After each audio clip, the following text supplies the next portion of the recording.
and all the things.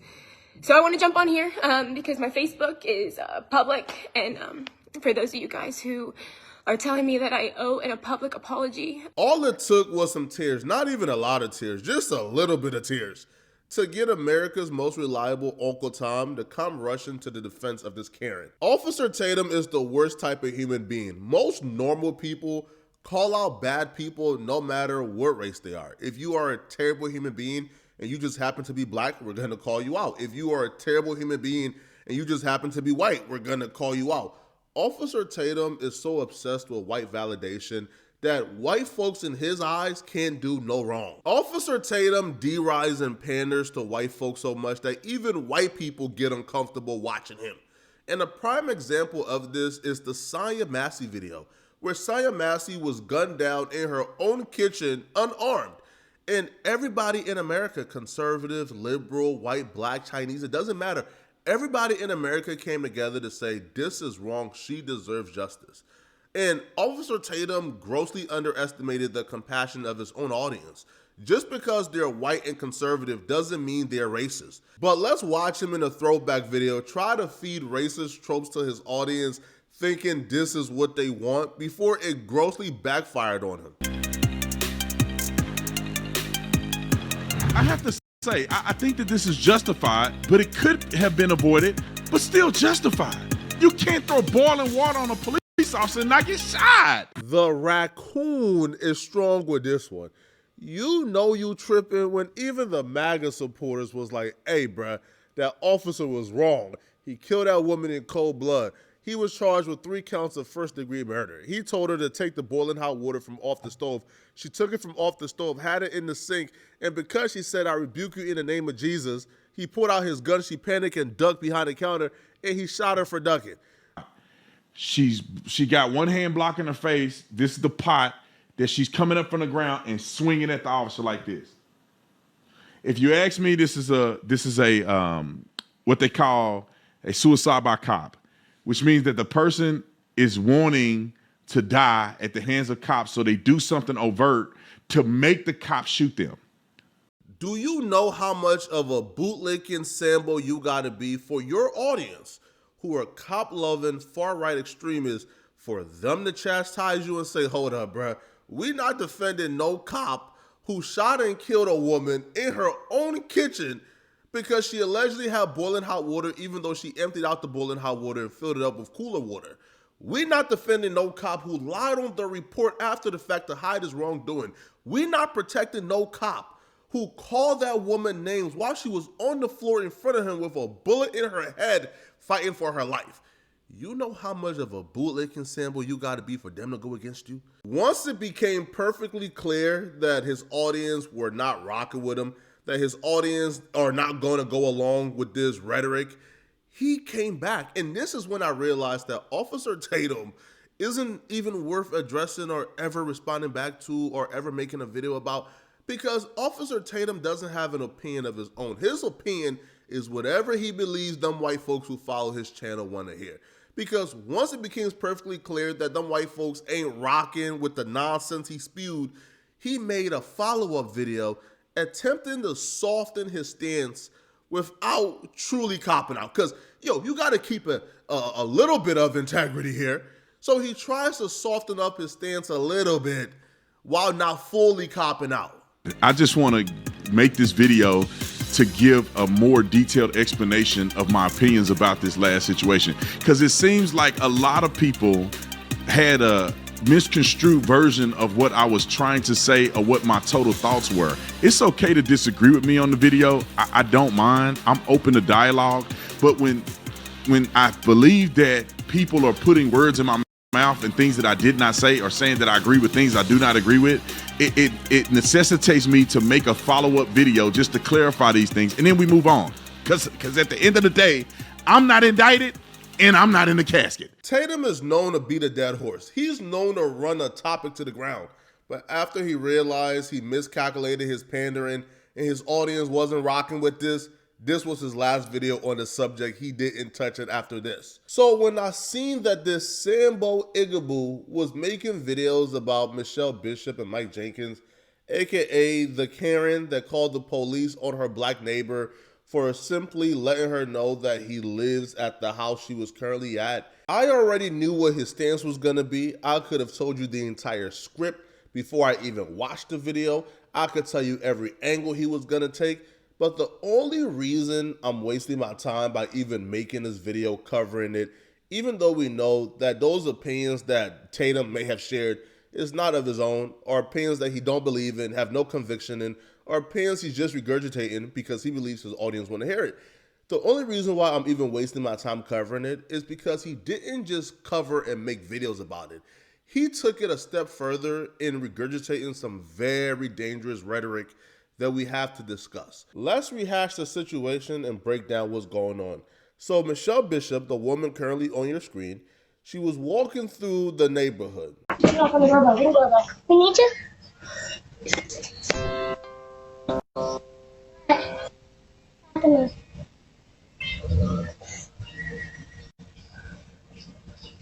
What's going on?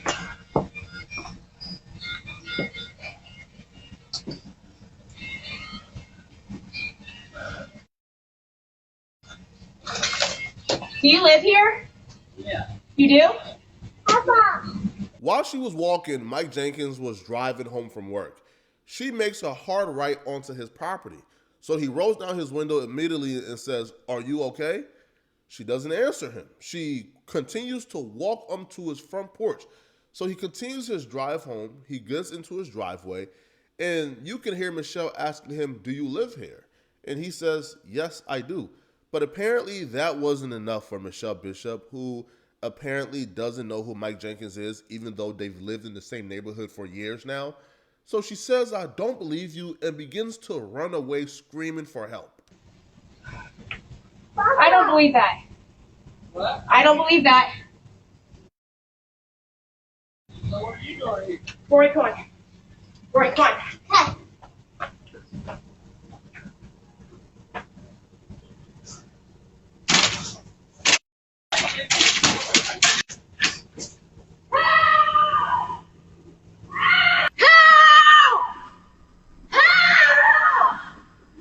Did someone come here? That was my wife. Somebody chased her up here. So she runs and screams like bloody hell in Bloody Mary, runs help, screaming for her life as if somebody was about to capture her and cut her throat. So she runs over to her neighbor's house, let the neighbor know that she needs help, somebody is chasing her. Her husband comes, tells her husband somebody is chasing her. She calls the police and let the police know somebody is chasing her and her children. The husband and her walks back over to the property. Mike Jenkins' wife comes out. They tell Mike Jenkins' wife, as you just heard, somebody was chasing her. This is where things start looking real malicious. After lying and saying that he was chasing her, that's the first lie, she follows up that lie with another lie by claiming that Mike Jenkins never told her that he lived there. Even though we heard him tell her, "I live here," and she stated, "I don't believe you," and ran. And she had kids. Who chased her? She said somebody in a There was a silver guy truck. in a gray truck, and he came So around the corner, I don't and know if you guys have a I was reading. in the street, and so I come up, and I just have my kids, and so I'm like gonna pretend that I'm coming home, and so I pull up and I start walking to your back gate, and he stops here and he goes, "Are you looking for someone?" And I said, "Nope," and then he sat here, and I was like, "I need to get in." Well, that's my husband. That's why he lives here. Yeah. He lives here. So he came in and he said there's a lady screaming. And I'm like, that's... She got all worried that some. Scared the crap out of me. How? Yeah. I'm so sorry. How did he scare you, I though? had a feel. I just seen her in the driveway and I was like, "Are you looking for somebody?" Because I was pulling up out And I home. saw someone walking in our driveway, too. And I'm like, why is someone walking in our driveway? Well, I'm Well, there sorry. we got it. All right, sorry. What? I She said that someone was following her. So you were walking from there? you came this way, didn't you? No, I came down this street right here. Yeah. And I was riding slow because I'm looking at our Christmas lights. Well, you just have to understand my point of view. Being by myself with two kids, I just saw a car coming, and so I was like, "Oh, it scared me," and so I just pulled up here, and I kept thinking, this could be his house. But you didn't say, "This is my home." You just said, "Are you looking?" And I was like, I did. When you was on the porch, you asked me, "Did I live here?" I said, "Yeah." And you said, no, you don't. And you said, "I don't think you do." It was obviously you could tell that I was really caught off guard. Like, I've consumed a lot of content surrounding this video and heard a lot of opinion being given on this video. I've seen some people watch this video and walk away with Michelle Bishop is a full-on racist. I've seen other people watch this video and walk away with Michelle Bishop is weird, a little eccentric, but they're unwilling to assume malicious intent. I've seen some people watch this video and say, this isn't a race thing. This is a man and woman thing. But what I hadn't seen before I watched an Officer Tatum video, I didn't see anybody watch this video and walk away with the conclusion that Michelle Bishop is the victim, Mike Jenkins is the perpetrator, him and his wife are co-conspirators, and they put all of this together to scam and ruin Michelle Bishop's life. Only Officer Tatum and that dense skull of his will be able to walk away with that conclusion. It happened. And it's worse than you think. Like, this dude is such a fraud. And I'm going to point it out to you very clearly. This is a disease. This is a sickness. Now, I know some dudes who love white folks, but I don't know nobody who love white folks more than Tatum, bro. This is a prime example of it only takes a little bit of massaging and tears to activate the raccoon chip in the best of them. Tatum love himself some white folks, man. Tatum love white folks so much, bro, that when he seen Michelle Bishop tears, he internalized it and personalized it as a personal attack on himself. You could just see how he's speaking about Mike Jenkins, the hostility, the hominin attacks. He now sees Mike Jenkins as an adversary because Michelle Bishop cried. See, Mike Jenkins didn't go looking for trouble. Mike Jenkins didn't go to Michelle Bishop's household. Mike Jenkins was driving home and all of this hit him at once. But Tatum is now calling Mike Jenkins a fraud because Michelle Bishop cried. Now, here's the thing, bro, when it comes to all of this, okay? He says he's going to expose Mike Jenkins and make it perfectly clear that Mike Jenkins is a fraud. Now, I want to see this, right? I want to see the babbling nonsense that Tatum is going to try to put together to make coherent. I want to see how Mike Jenkins is a fraud. If you pull up to your house and you see this woman with her kids and she's at your door and she's spooked, you would think to yourself, because you know you were driving and you saw her cut off in front of your house. You drive in the truck, you look out at the lady and she's walking in front of your house. And then you pull up and you see her and she's looking like she see a ghost. If you're a rational person, in my opinion, you'd say, oh, I ain't spooked this lady. She's scared. Hey, man, look, I live here. Don't be alarmed. You know, my wife is so. We just moved in the neighborhood. Don't be alarmed. I don't know what I did to spark you or spook you. Maybe me driving in the truck or whatever. But don't be alarmed. I live here. It's all good. You know, don't be at ease. You don't have nothing to be afraid of. You know, I moved this neighborhood, whatever. Say something. So you want him to do exactly what he'd already did. You want him to notify her that he lives at the house, right? Do you live here? yeah. You do? Papa. I don't believe that. What? I don't believe that. So what are you doing here? Rory, come on. Rory, come on. I'm so glad that people with a brain actually watch this channel because I don't really need to do anything but just play the evidence. You are telling him to do something to avoid conflict that he already did that didn't avoid the conflict. You telling him to validate that he lives there. She asked, do you live here? He said, yeah. She asked again, you do? He said, yeah. And she still ran off, called the police on him and let them know that he was chasing her. So even the things that you're telling him to do to avoid conflict, he did. But somehow, some way, you're still making him out to be the bad guy and Michelle Bishop to be the victim.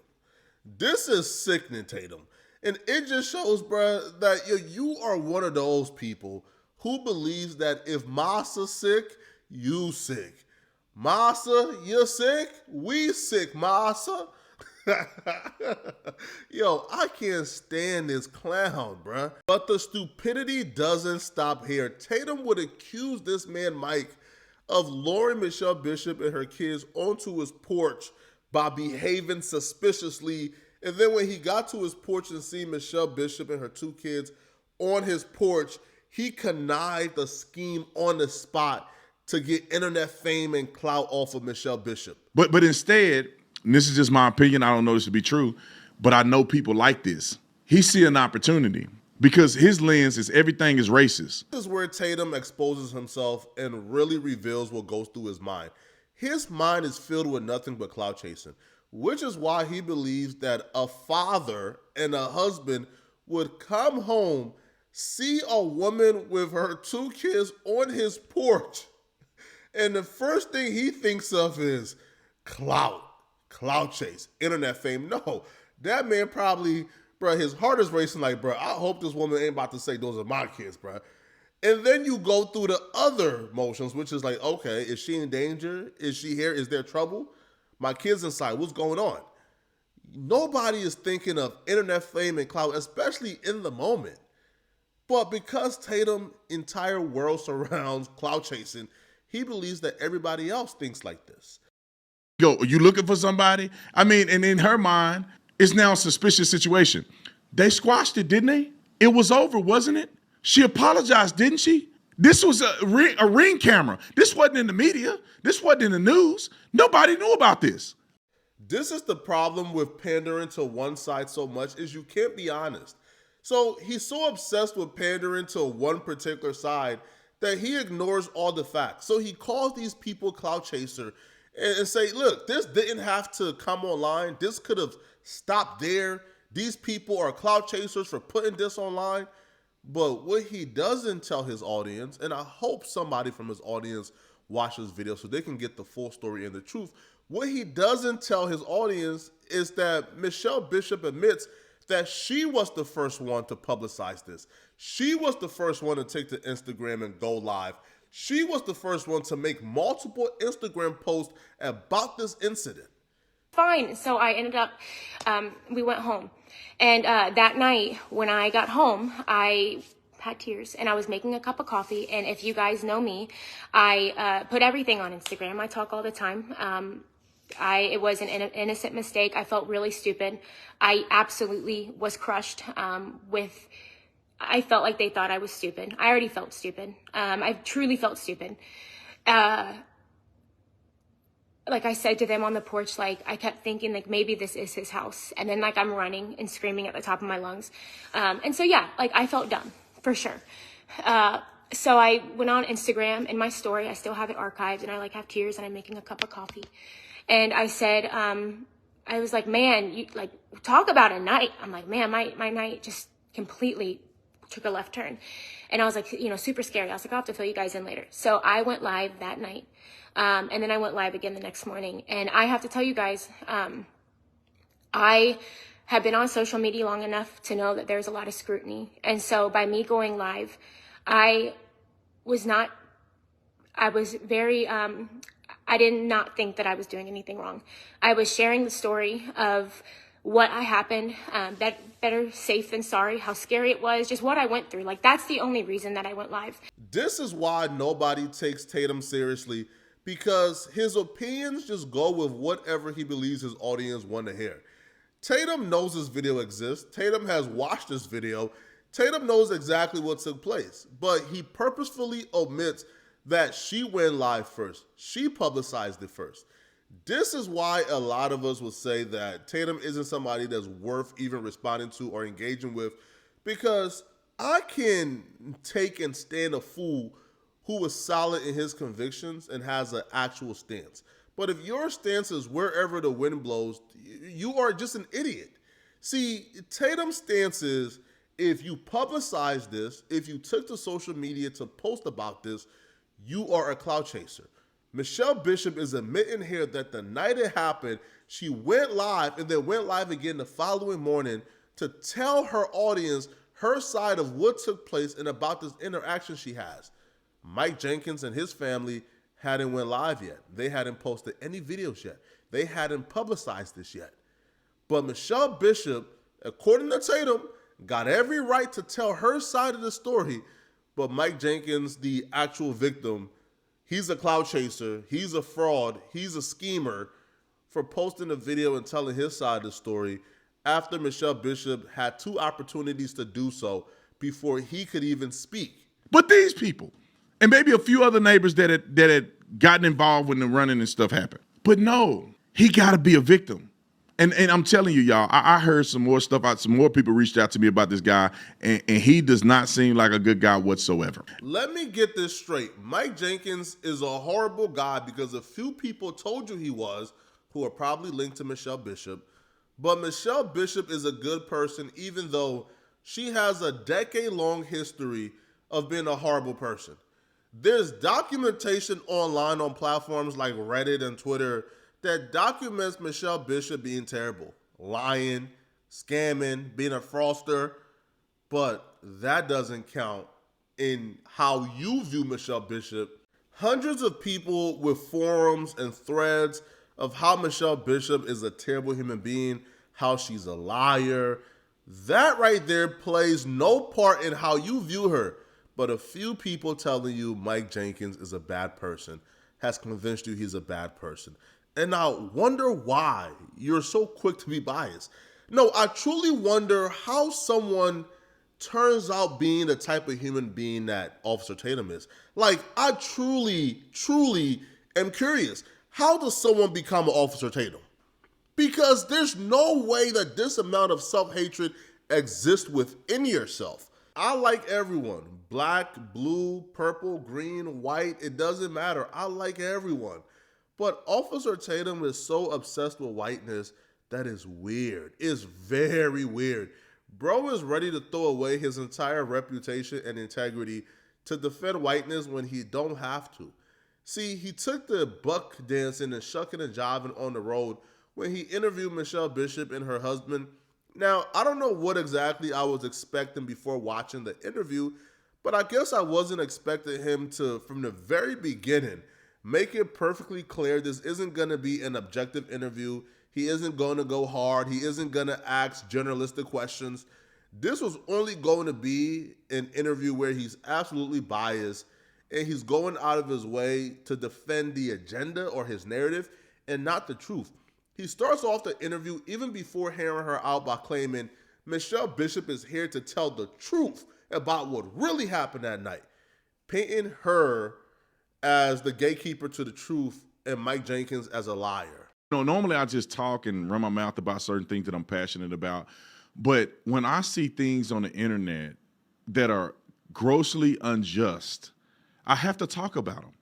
And I know you guys have seen the last couple of days I've made videos about Michelle Bishop, who's a young lady that was at the doorstep of what I consider to be a con artist. And she was, in my opinion, honestly afraid because of the behaviors of this guy that lives there. And given the fact that he wanted to be a social justice warrior, in my opinion, and wanted clout and want to make it a race thing when this should have been over the day of, given the fact that he did all that and tried to expose these people and ruin their lives, I felt like it's my duty to make a video about this and continue to talk about it when nobody else will that much. And then I'm going to give them an opportunity to tell the truth about what happened. I'm going to save you guys a lot of time here. They didn't discuss nothing that you didn't already hear them say in their own videos. Now, what they did do, though, they did qualify, I guess, their actions by claiming, well, we can't be racist because we have black friends. In our neighborhood, I mean, this is our community, and this is a small community. It's, you know, it's like a new urbanism community, you know, where everybody knows your name. It's like Cheers in here, you know, and literally like one of my best friends, man, my boys, he's a black guy. We work out every single day together, dude. He's my business partner in here. We did vacation last year. Our neighbors right next door, you know, our daughters are best friends. She's black. So like to see these things and they know who we are and who our friends are and our very community saying those things about us, man, it was a case of ostracism that, man, I've never experienced in my life, and it sucked. Yeah. Listen, do I know these people enough to make a determination on whether or not they're racist? I don't. I don't even know them well enough to confirm if the story about their best friends being black is true. But what I do know, though, is that even if you aren't racist, that doesn't stop your actions from being foul and malicious. Even if you were scared in the moment and you ran away and you got to a point where you are at your neighbor's house, you are safe, you still called the police, told your husband he was chasing you, came back to the scene, told his wife that he never told you he lived there. So even after the fact, after the threat was removed, you called the police and did something more malicious, and then you lied on them. That right there isn't excusable by, oh, I was terrified, I was scared. No, the fear was gone, and you still lied. Your husband was by your side, yo was back at the porch, and you lied on him. That's where we say, okay, now, your actions is egregious. Was your actions based on him being black or him being a man? Probably both. Do I personally believe that you would have acted the same if this was a white man, blonde hair, blue eyes? I don't. Does that make you racist? It doesn't. You probably have some type of innate fear, irrational fear when it comes to people who look like him. Right? But just because you are afraid of something or you have prejudice in terms of, how you treat them, does that make you a racist? No. All right? Racism means you believe that your race is superior to theirs. So I don't have enough context to make a judgment on your racism. What I do say though is you did something really F up and really egregious in the moment. And that you still haven't made amends for. I'll be real, bro. And I don't feel like you could make amends for this. Now, is saying, I have black friends a good excuse for your actions? No. Right? Because, bro, we know pedophiles with kids. All right? R. Kelly has kids and he still touched kids. So, no. All right? Just like having kids isn't an excuse for why you're not a pedo, having black friends isn't an excuse for why you're not racist. This is a really small community and is really tight-knit. And it's unfortunate that this situation has essentially tore that community apart. Hopefully they get it together. But in terms of this lady, Michelle Bishop, lady, you're unhinged. All right? You are dealing with trauma that I can't even begin to explain the way you behave. The way you behave is going to get you in more trouble in the future if you don't correct your actions here and there.